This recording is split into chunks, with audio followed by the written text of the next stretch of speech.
This tutorial will show you how to submit requests using the UpKeep system. Requests can be submitted directly through UpKeep and no longer need to be emailed to PulseWorks. This applies both to TSRs and parts requests. First, we'll show you a tech support request and then a parts request. Go ahead and launch the UpKeep app,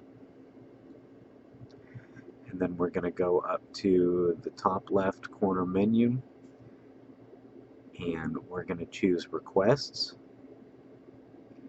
This will take us to the request portal. So from here we can add a request. This first request we're going to add is a tech support request. So if you're requesting tech support, first we add a title. Always title tech support request TSR dash the name of your location. In this case we'll say the PulseWorks shop dash the type of equipment. VRT, i360, Morphus, whatever it is. In detailed description, go ahead and put in a full description of exactly what your problem is, including anything that you've done. In this example, we'll say seat number 1, the headset's not working. We have tried to change the headset with a spare headset. It's still not working. All other seats are operational.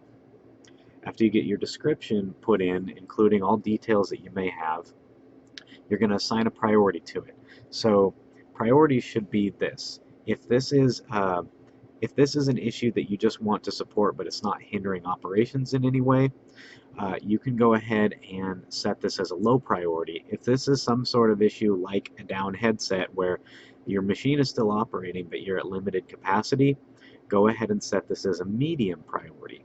If your machine is completely down and you are not operating, go ahead and set priority to high. If there's any damage or anything to show in this request, such as a physically broken headset or a damaged strap or something like that, there's a section to add an image. There's also a section here to assign equipment and location. These are required. So if you select location first and navigate to your location, then the equipment list will show you all the equipment you have listed at your location. So in this case we'll choose PulseWorks Shop. For equipment, we'll now select this, and that will give us a list of all available equipment. If this is not specifically a simulator related issue, like for instance a training station or a cash register, there will be a piece of equipment listed as miscellaneous equipment. You can select miscellaneous if it's not a simulator. Ride status, you need to set a status, whether it's limited operation or non-operational or fully operational. Select the status. You need to put in the time. This should be the time that your problems first occurred. You'll also need to input a date. The date will be the date that the problem first occurred. Then it will ask you, have you followed the troubleshooting guide? If you select yes, then please fill in down below exactly what steps you've completed in the troubleshooting guide. Like in this example, I completed the troubleshooting guide for the steps. I'm going to say I did a full system shutdown and full restart, and the problem is still there. After we put in all information that we completed from the troubleshooting guide, go ahead and hit next on our keyboard or scroll down to the next available slot.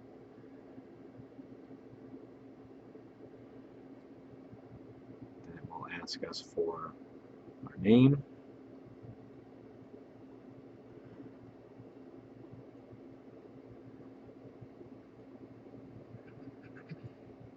Next we'll ask you for a phone number. Please always use a valid phone number that we can use right now to get back a hold of you. If that's a site number or if that's your cell phone number, whatever you're going to answer, whatever you have easily accessible. And final field is your email, in case we need to email you any specific instructions or files. And once all information is filled out, then we go ahead and hit save, and that creates the request. Now you see in your request section, you see this request listed here. This request will allow us to see the request, and from there we can create a work order and start working on your issue. The same process applies in creating a parts request.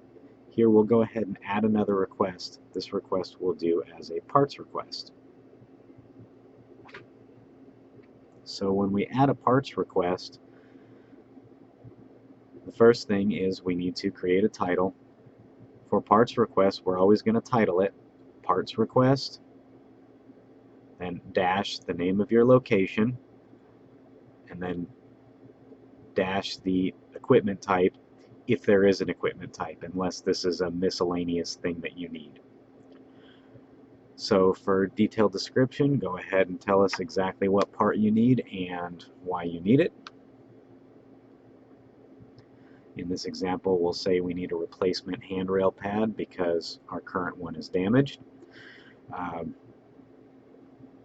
We'll go ahead and assign a priority. Again, if this is not hindering operations, this priority should be listed as low. If this is slowing down operations or has you completely inoperable, then mark it as medium for slowed down or high for inoperable. So in this case, since it's a handrail pad and it's not affecting operations, we'll call this low priority. Again, we can use the add image place to add a picture of the damaged handrail pad.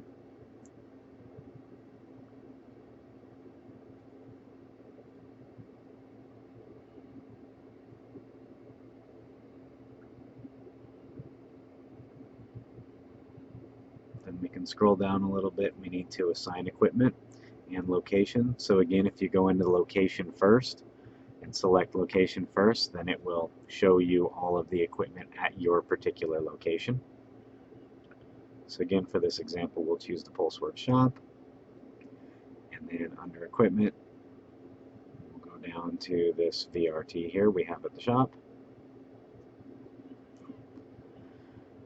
Ride status, again, go ahead, in this case, we'll list it as operational because it's not affecting operations. Go ahead and note here the time that you're asking for this part, followed by the date. In this case, no, we have not followed any troubleshooting guides. We can skip this section because we're just asking for parts. We're not troubleshooting anything. So we'll skip this, and then next we'll need to put in our name and our phone number and our email address.